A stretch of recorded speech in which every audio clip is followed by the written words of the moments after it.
আরেকটা তার মস্ত বড় ব্যাপার ছিল, ইস্টবেঙ্গল মোহনবাগানের খেলায় হলে মানে ইস্টবেঙ্গলকে যাচ্ছে তাই ভাবে তিনি অ্যাটাক করতেন, খারাপ কথা বলতেন না, মানে শেষ করে দেয় বাঙালগুলোকে, শেষ করে দেয়, যাই হোক।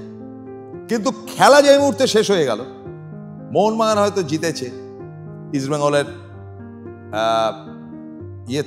ইস্টবেঙ্গলের ক্যাম্পে সঙ্গে সঙ্গে বিরাট এক হাঁড়ি রসগোল্লা পাঠিয়ে দিলেন।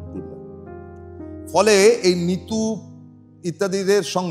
সরকার ইত্যাদিদের সঙ্গে কিন্তু টুটু বোসের একটা রিলেশন ছিল খুব ভালো, কিন্তু টিম করার সময় নো কম্প্রোমাইজ।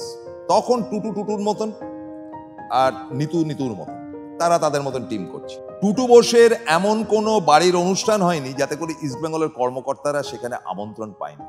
এই তো টুম্পাইয়ের বিয়ের সময় যে 3 দিন না 4 দিন ধরে বৌভাত হয়েছিল, আমরা তাতে নেমন্তন্ন খেয়ে এসেছি, একবার প্রাণ খুলে খাইয়েছিল।